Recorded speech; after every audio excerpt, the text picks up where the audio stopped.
Hello everyone. So we're reading Flat Stanley at the moment, and so far we know that a huge bulletin board fell on Stanley while he was sleeping. But he seems to be fine, even though the doctor has never seen anything like it before. Let's see what adventures he gets up to now. Chapter 2, Being Flat. When Stanley got used to being flat, he enjoyed it. He could go in and out of rooms, even when the door was closed, just by lying down and sliding through the crack at the bottom. Mr. and Mrs. Lambchop said it was silly, but they were quite proud of him. Arthur got jealous and tried to slide under a door, but he just banged his head.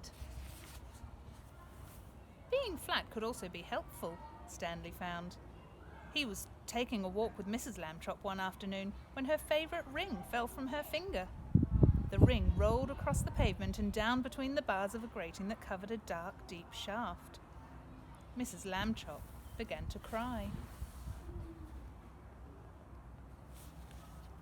"I have an idea," Stanley said.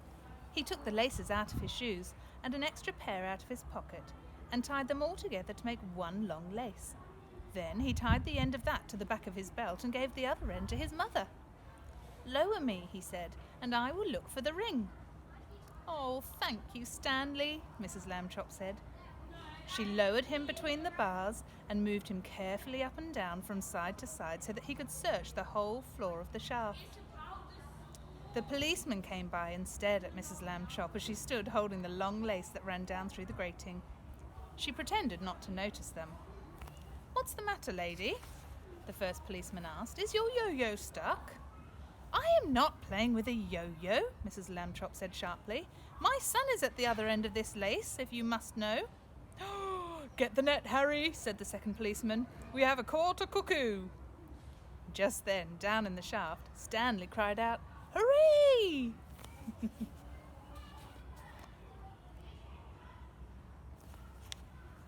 Mrs. Lambchop pulled him up and saw that he had the ring.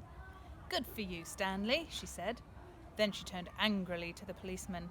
"A cuckoo indeed," she said. "Shame." The policeman apologised. "We didn't get it, lady," they said. "We've been hasty. We can see that now." "People should think twice before making rude remarks," said Mrs. Lambchop, "and then not make them at all." The policeman realised that it was a good rule and said they would try to remember it. One day, Stanley got a letter from his friend Thomas Anthony Jeffrey, whose family had moved recently to California. A school holiday was about to begin, and Stanley was invited to spend it with the Jeffreys. "Oh boy," Stanley said, "I would love to go." Mrs. Lambchop sighed. "Oh, a round-trip train or aeroplane ticket to California is very expensive," he said. "I shall have to think of a cheaper way." When Mr. Lambchop came home from the office that evening, he brought with him an enormous brown paper envelope. Can you work out what's about to happen? "Now then, Stanley," he said, "try this for size." The envelope fitted Stanley very well. There was even room left over, Mrs. Lambchop discovered, for an egg salad sandwich made with thin bread and a flat cigarette case filled with milk. They had to put a great many stamps on the envelope to pay for both airmail and insurance, but it was still much less expensive than a train or aeroplane ticket to California would have been. The next day, Mr. and Mrs. Lambchop slid Stanley into his envelope along with the egg salad sandwich and the cigarette case full of milk and mailed him from the box on the corner. The envelope had to be folded to fit through the slot, but Stanley was a limber boy, and inside the box he straightened up again.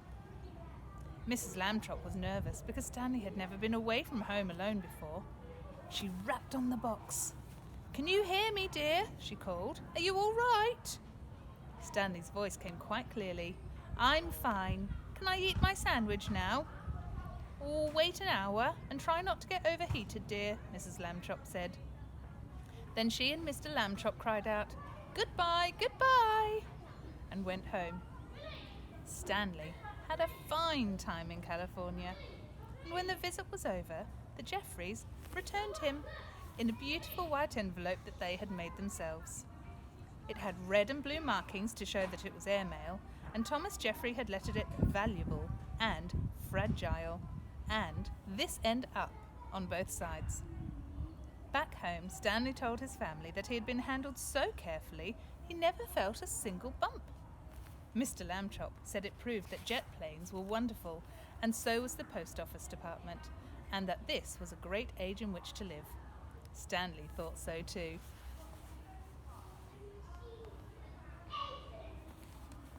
Tune in tomorrow for Chapter 3.